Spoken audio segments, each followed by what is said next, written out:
ಇವತ್ತೊಂದು ಸ್ಪೆಷಲ್ ಆಗಿ ನಾಟಿ ಕೋಳಿ ಸಾರು ಮಾಡೋಣ. ಇದಕ್ಕೆ ಕಾಯಿ ಹಾಲು ಬಳಸ್ಕೊಂಡು ಮಾಡೋ ವಿಧಾನ ನೋಡೋಣ. ತುಂಬಾ ಟೇಸ್ಟಿಯಾಗಿ ತೆಳುವಾಗಿ ಮಾಡ್ಕೊಳೋ ಅಂಥ ನಾಟಿ ಕೋಳಿ ಸಾರು. ಇದು ಗೀ ರೈಸಿಗೆ, ಬಿಸಿ ಮುದ್ದೆಗೆ, ಅನ್ನಕ್ಕೆ ಎಲ್ಲದಕ್ಕೂ ಒಂದೊಳ್ಳೆ ಕಾಂಬಿನೇಷನು. ತುಂಬಾ ಟೇಸ್ಟಿಯಾಗಿರುತ್ತೆ. ಇದನ್ನು ಮಾಡೋ ವಿಧಾನ ನೋಡೋಣ. ಹಸಿ ಕಾಯಿಂದ ಈ ಥರ ಹಾಲು ತೆಗೆದು ಸಾರು ಮಾಡೋ ವಿಧಾನ ನೋಡೋಣ.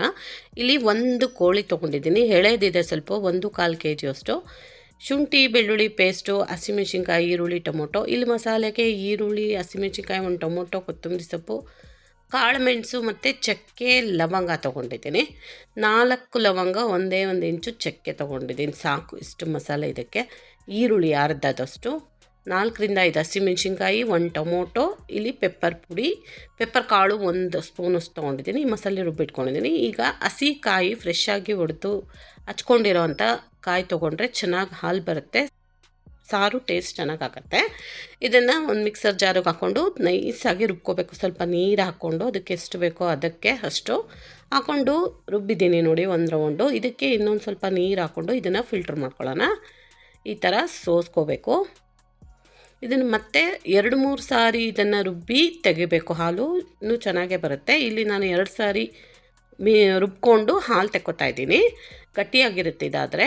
3-4 ಸಾರಿ ತೆಗೆದ್ರೆ ಇನ್ನೂ ತೆಳುವಾಗಿ ಚೆನ್ನಾಗಿ ಬರುತ್ತೆ ನೋಡಿ. ಇನ್ನೊಂದು ಸರಿ ಜಾರಿಗೆ ಹಾಕ್ಕೊಂಡು ಮತ್ತೆ ಒಂದು ಸ್ವಲ್ಪ ನೀರು ಹಾಕ್ಕೊಂಡು ಮತ್ತೆ ಒಂದು 2-3 ರೌಂಡ್ ರುಬ್ಬಿ ಸೋಸ್ಕೊಂಡು ಇಟ್ಕೊತಾ ಇದ್ದೀನಿ. ಇಲ್ಲಿ ಒಂದು ಪಾತ್ರೆ ಇಟ್ಕೊಂಡು ಸ್ವಲ್ಪ ಆಯಿಲ್ ಹಾಕ್ಕೊಳ್ಳೋಣ. ಚೆನ್ನಾಗೆ ಕಾದ್ಮೇಲೆ ಇಲ್ಲಿ ಮೆಂತ್ಯ ಸೊಪ್ಪನ್ನು ಹಾಕ್ತಾಯಿದ್ದೀನಿ.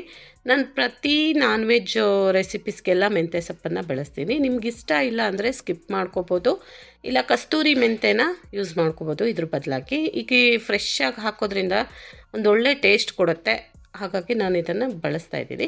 ಇಲ್ಲಿ ಮೆಂತ್ಯ ಸೊಪ್ಪು ಚೆನ್ನಾಗಿ ಫ್ರೈ ಆಗಿದೆ. ಇದಕ್ಕೆ 1 ಈರುಳ್ಳಿ ಮೀಡಿಯಮ್ ಸೈಜ್ದು ಚಿಕ್ಕದಾಗಿ ಹಚ್ಬಿಟ್ಟು ಹಾಕ್ತಾಯಿದ್ದೀನಿ. ಇದು ಸ್ವಲ್ಪ ಫ್ರೈ ಆಗಲಿ, ಒಂದು 2-3 ಸೆಕೆಂಡು. ಫ್ರೈ ಆದಮೇಲೆ ಇದಕ್ಕೆ ಟೊಮೊಟೊ ಹಾಕ್ಕೊಳ್ಳೋಣ. ಅದು ಒಂದು ಮೀಡಿಯಮ್ ಸೈಜ್ ಟೊಮೊಟೊ, ಒಂದು ಚಿಕ್ಕ ಟೊಮೊಟೊನ ರುಬ್ಕೊಂಡಿದ್ದೀನಿ. ಇಲ್ಲಿ ಒಂದು ಮೀಡಿಯಮ್ ಸೈಜ್ ಟೊಮೊಟೊನ ಒಗ್ಗರಣೆಗೆ ಹಾಕ್ತಾಯಿದ್ದೀನಿ.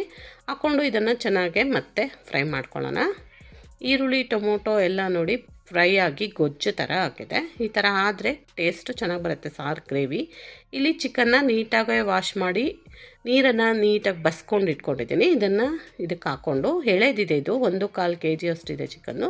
ಇದಕ್ಕೆ ರುಚಿಗೆ ಬೇಕಾಗುವಷ್ಟು ಉಪ್ಪು, 1 ಚಿಟಿಕೆಯಷ್ಟು ಅರಿಶಿನ ಪುಡಿ ಹಾಕ್ತಾಯಿದ್ದೀನಿ. ಇವೆರಡನ್ನು ಹಾಕಿ ಹೈ ಫ್ಲೇಮ್ ಇಟ್ಕೊಂಡು 5 ರಿಂದ 10 ನಿಮಿಷಗಳ ಕಾಲ ಚೆನ್ನಾಗಿ ಇದನ್ನು ಫ್ರೈ ಮಾಡ್ಕೋಬೇಕು.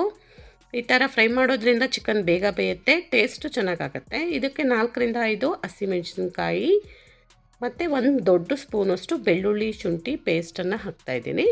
ಇಲ್ಲಿ ಪೇಸ್ಟ್ ಇಲ್ಲ ಅಂದರೆ ಆಗಲೇ ರುಬ್ಕೊಂಡು ಮಸಾಲೆ ಜೊತೆನೇ ಬೆಳ್ಳುಳ್ಳಿ ಶುಂಠಿನೂ ಹಾಕ್ಕೊಬಿಡ್ಬೋದು. ಇದನ್ನು ಮತ್ತೆ ಒಂದು 2-3 ಸೆಕೆಂಡು ಮುಚ್ಚಿಬಿಟ್ಟು ಸಿಮ್ಮಲ್ಲಿ ಇಟ್ಕೊಂಡು ಸ್ವಲ್ಪ ಹೊತ್ತು ಫ್ರೈ ಮಾಡ್ಕೊಳ್ಳೋಣ. ನೋಡಿ ಈಗ ನೀರು ಬಿಟ್ಟಿದ್ದೆ ಚಿಕನ್ನಲ್ಲಿ ಚೆನ್ನಾಗೆ. ಇದನ್ನು ಮತ್ತೆ ಹೈ ಫ್ಲೇಮ್ ಇಟ್ಕೊಂಡು 1-2 ಸೆಕೆಂಡ್ ಫ್ರೈ ಮಾಡಿಕೊಂಡ್ರೆ ಈ ನೀರು ಸ್ವಲ್ಪ ಕಡಿಮೆ ಆಗುತ್ತೆ. ಈಗ ಇದಕ್ಕೆ 1 ಸ್ಪೂನಷ್ಟು ಖಾರದ ಪುಡಿ ಹಾಕ್ತಾಯಿದ್ದೀನಿ, 1.5 ಸ್ಪೂನಷ್ಟು ನಿಮ್ಮ ಖಾರಕ್ಕೆ ತಕ್ಕನಾಗಿ ಹಾಕ್ಕೊಳ್ಳಿ. ಈಗ ಮಸಾಲ ರುಬ್ಕೊಂಡಿದ್ವಲ್ಲ, ಅದು ಹಸಿರು ಮಸಾಲ, ಅದನ್ನು ಹಾಕ್ಕೊಂಡು ಇದಕ್ಕೆ ಚೆನ್ನಾಗೆ ಮತ್ತೆ ಫ್ರೈ ಮಾಡ್ಕೋಬೇಕು ಹೈ ಫ್ಲೇಮಲ್ಲೇ ಇಟ್ಕೊಂಡು. ಇದು ಹಸಿ ಸ್ಮೆಲ್ಲೆಲ್ಲ ಹೋಗೋ ತನಕ ಒಂದು 2-3 ಸೆಕೆಂಡು ಚೆನ್ನಾಗೆ ಫ್ರೈ ಮಾಡಬೇಕು.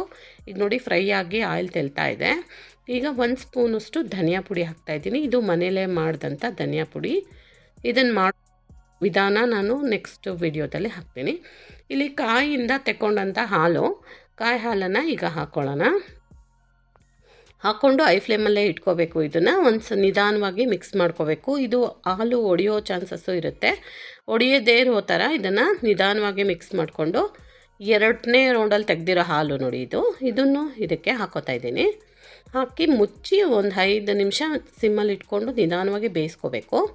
ಇದಕ್ಕೆ ಲಾಸ್ಟಲ್ಲಿ ಕೊತ್ತಂಬರಿ ಸೊಪ್ಪು ಹಾಕ್ಕೊಂಡು ಮತ್ತೆ ಒಂದು 10 ನಿಮಿಷ ಕುದಿಸ್ಕೊಂಡ್ರೆ ರೆಡಿ ಆಯಿತು ನಾಟಿ ಚಿಕನ್ ಸಾರು, ಕೋಳಿ ಸಾರು, ಕಾಯಿ ಹಾಲು ಬಳಸಿ ಮಾಡಿದಂಥ ಸಾಂಬಾರು.